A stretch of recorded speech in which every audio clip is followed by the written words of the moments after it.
Hello! Welcome to Neelu's art of baking. ఈ simple కేక్‌ని ఎంతో ఈజీగా ఇంట్లోనే నాజిల్ లేకుండా ఎలా చేసుకోవాలో ఇప్పుడు చూసేద్దాం. సింపుల్ డెకరేషన్‌తో. చలో!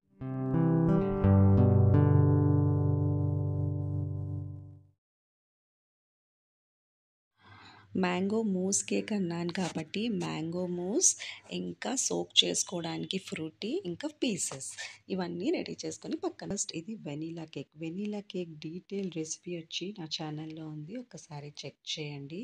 అలాగే లింక్ కూడా నేను డిస్క్రిప్షన్లో ప్రొవైడ్ చేస్తాను. చూసారా ఎంత ఫ్లఫీగా, ఎంత స్పంజీగా వచ్చిందో. ఇది ఎగ్ కేక్ అనమాట. ఎగ్లెస్ కేక్స్ కూడా నా ఛానల్లో ఉన్నాయి, ఒక్కసారి చెక్ చేయండి. ఇప్పుడు మూజ్ని ఎలా మిక్స్ చేసుకోవాలో చూద్దాం. First whipping cream detail video కూడా మన ఛానల్లో ఉంది. దాంట్లో నేను ఈ మ్యాంగో ప్యూరీని ఎలా చేసుకున్నాను, మ్యాంగో మూజ్ని ఎలా చేసుకున్నాను కూడా ప్రీవియస్ వీడియోలో ఉంది, ఒకసారి చెక్ చేయండి. అది మన క్వాంటిటీకి తగ్గట్టు, దీనికి ఏం కొలత లేదండి. విప్పింగ్ క్రీమ్లో ఆ మూజ్ని అంటే మన టేస్ట్ని తగ్గట్టు అది మిక్స్ చేసుకుంటే మనకి మూజ్ అనేది రెడీ అయిపోతుంది. ఇప్పుడు మన కేక్ని దాంతో లేయరింగ్ ఎలా చేసుకోవాలి. ఇది మ్యాంగో సీజన్ కాబట్టి mango cake no artificial colours, flavours ఏం లేకుండా ఫ్రెష్ మ్యాంగోతో ఎలా చేసుకున్నానో ఈ డీటెయిల్ వీడియో అనమాట. ఆ మూజ్ని మనం ఏదైతే రెడీ చేసుకున్నామో అది కేక్కి లేయర్ కింద అప్లై చేసుకోవాలి. ఫస్ట్ అయితే మనం మామూలుగా వాటర్తో సోక్ చేసుకుంటాం కదా కేక్ని. ఇది మ్యాంగో కేక్ అంటే మ్యాంగో డిలైట్ కాబట్టి నేనైతే మనకి ఫ్రూటీ, మాజా ఇవి దొరుకుతాయి కదా, దాంతో ఫ్లేవర్ అనేది చాలా బాగా వస్తుంది. సో దాంతో సోక్ చేసుకొని మూస్ వేసుకొని ఇప్పుడు ఫ్రెష్ మ్యాంగోస్ని దాని మీద యాడ్ చేసేసుకుంటున్నాను. అలాగే ఈ ప్యూరిన్ కూడా దాని మీద యాడ్ చేసుకుంటే ఎక్స్ట్రా ఫ్లేవర్గా మనకి చాలా బాగుంటుంది.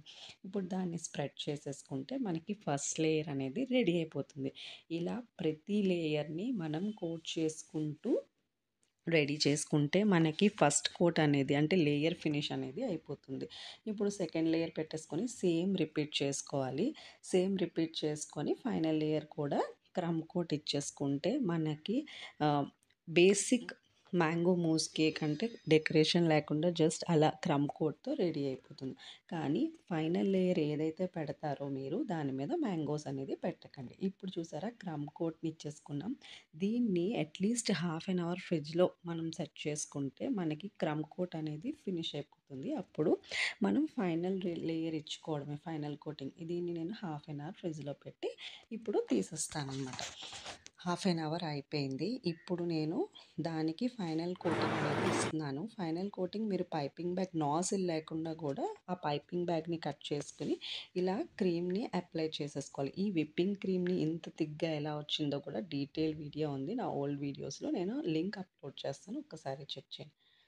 ఇలా అంతా అప్లై చేసుకొని స్పాచులా ఒక బేస్ ఉంటుంది కదా స్టార్టింగ్, దాంతో స్ప్రెడ్ చేసుకుంటే ఈవెన్గా స్ప్రెడ్ అయిపోతుందండి. ఎవరికైనా సరే ఫస్ట్ టైంకి వచ్చేది, నాకైనా సరే ఫినిషింగ్ అనేది మనం 2-3 టైమ్స్ అలా చేస్తూ ఉంటేనే మనకి క్రమ్ కోట్ కానీ ఫైనల్ కోట్ కానీ వచ్చేస్తుంది.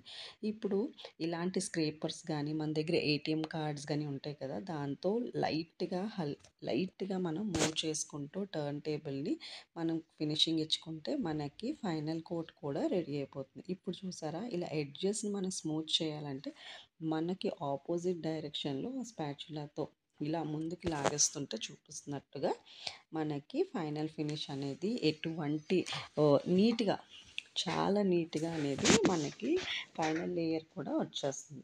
చూసారా ఇది ఏమి ఎయిర్ బబుల్స్ కానీ ఏమీ లేకుండా ఎంత నీట్గా అనేది కేక్ అనేది ఫైనల్ ఫినిషింగ్ వచ్చేసిందో. మీరు ఇలాగే వదిలేసుకొని జస్ట్ ఫ్లోరల్స్ ఇచ్చేసుకొని మనం వదిలేసుకోవచ్చు. కానీ నాకు కస్టమర్ వైలెట్లో కావాలని చెప్పారు, అందుకని నేను మిగతాదంతా మీ డెకరేషన్ అండి అని చెప్పారనమాట. వైలెట్ కలర్ నా దగ్గర అయిపోయింది. సో సైంటిఫిక్గా మనకి పింక్ అండ్ బ్లూ యాడ్ చేసుకుంటే వైలెట్ వచ్చేస్తుంది కాబట్టి నేను అలా యాడ్ చేసుకున్నాను. 2 drops of pink, 1 drop of blue add చేసుకుంటే మనకి వైలెట్ కలర్ అనేది, లైట్ వైలెట్ కలర్ అనేది వచ్చేసుకొని ఇప్పుడు నేను ఆ వైట్ క్రీమ్ మీద ఇంకో డబల్ కోట్ అంటే ఇప్పుడు డబల్ క్రీమ్ లేయర్ అంటాం కదా, దాన్ని యాడ్ చేసుకుంటే మన కేక్ అనేది రెడీ అయిపోతుంది. ఒక చిన్న సన్నగా అంటే ఇప్పుడు నాకు కేక్ అంతా అక్కర్లేదు, ఇలా ఒక కింద బార్డర్ అనమాట చూపిస్తున్నట్టుగా అలా లైన్స్ వైజ్గా చేసుకుంటే మనకి డబుల్ లేయర్ కోట్ అనేది వచ్చేస్తుంది. అంటే దీన్ని ఫాల్ట్ లైన్ అంటాం. ఫాల్ట్ లైన్ కేక్ అనేది రెడీ. జస్ట్ లైట్‌గా అలా స్ప్రెడ్ చేసుకుంటే మనకి లేయర్ మీద లేయర్ వచ్చినట్టు ఉంటుంది. దీన్ని ఏమంటారంటే ఫాల్ట్ లైన్ కేక్ అనమాట. ఎటువంటి మనకి నాజిల్స్ లేకుండా ఈజీగా ఇంట్లోనే డెకరేట్ చేసుకొని సింపుల్‌గా మీ బర్త్‌డేస్‌కి, ఒకేషన్స్‌కి రెడీ చేసుకోవాలంటే ఒక్కసారి ఈ కేక్‌ని రెడీ చేసుకోండి. చేసుకొని ఎలా ఉందో నాకు కామెంట్ బాక్స్‌లో కామెంట్ చేయండి. ఇప్పుడు నేను కేక్ బోర్డ్‌ని అంతా క్లీన్ చేసేసుకొని ఇదేంటంటే గోల్డ్ డస్ట్ అనేది దొరుకుతుంది. దాంట్లో లిక్విడ్ ఎవాపరేటర్ అంటే ఇది ఈజీగా డ్రై అయిపోతుందనమాట. ఒకవేళ మీకు దగ్గర ఇది లేదు అంటే మన దగ్గర సన్‌ఫ్లవర్ ఆయిల్ ఉంటుంది కదా! ఆ ఆయిల్‌ని కూడా కొంచెం వేసుకొని ఇలా మిక్స్ చేసుకొని అలా బ్రష్‌తో ఔటర్ లైన్ ఇచ్చేసుకుంటే మనకి ఫాల్ట్ లైన్ కేక్ అనేది రెడీ అయిపోతుంది. ఈ వీడియో మీకు నచ్చితే ఏం చేయాలో తెలుసు కదా! ప్లీజ్ అండి లైక్ చేయండి, షేర్ చేయండి, సబ్స్క్రైబ్ చేసుకోండి. అలాగే మోర్ వీడియోస్ కోసం ఇలాంటి చాలా చాలా డీటెయిల్డ్ వీడియోస్ నేను త్వరలో అప్లోడ్ చేస్తాను. ఇది గోల్డ్ డస్ట్ అనే కాదు. ఎటువంటి మనకి సిల్వర్‌లో ఎలాంటివైనా దొరుకుతాయి కలర్స్. మీరు దాంతో మీరు ఇలా గోల్డ్ ఫినిషింగ్ నేనైతే గోల్డ్ ఫినిషింగ్ ఇచ్చేసి దాని మీద గోల్డ్ బాల్స్ అండ్ వైట్ బాల్స్‌తో నేను డెకరేట్ చేసేసుకున్నాననమాట. డెకరేట్ చేసుకుంటే మనకి లుక్ అనేది చాలా బావుంటుంది. ఎందుకంటే ఆ ఫాల్ట్ లైన్ మనకి స్పష్టంగా కనిపించడానికి. ఈ కేక్ చేసిన తర్వాత కస్టమర్ ఎంత హ్యాపీగా ఫీల్ అయ్యారంటే చాలా హ్యాపీగా.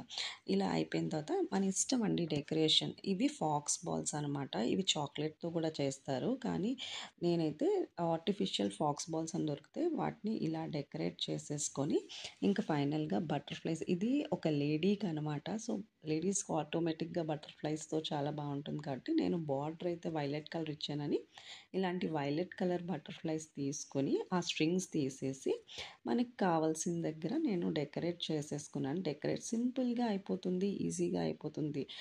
ఇప్పుడు దీంతో మన ఫైనల్ ఇలా కూడా వదిలేయొచ్చు. కానీ నాకు ఇంకా ఎక్స్‌ట్రా ఫినిషింగ్ కోసం ఇలాగా మనకి స్వీట్స్ మీద వాటి మీద డెకరేట్ చేస్తారు కదా! సిల్వర్ ఫాయిల్‌తో అది తినేదనమాట. ఫాయిల్ అంటే మనకి ఈ ఫాయిల్ పేపర్ రాదు. మనకి ఎడిబుల్ పేపర్ వస్తుందనమాట. స్వీట్స్ మీద వాటి మీద డెకరేట్ చేస్తారు కదా! వాటితో డెకరేట్ చేసుకొని నేను బార్డర్ అనేది ఇచ్చేసుకుంటే మన ఫైనల్ ఫినిషింగ్ రెడీ అయిపోతుంది. ఈ బార్డర్ కూడా లేకపోతే పర్వాలేదు. ఈ వీడియో నచ్చితే మీకు ఎలా ఉందో నాకు కామెంట్ బాక్స్‌లో కామెంట్ చేయండి. Thank you.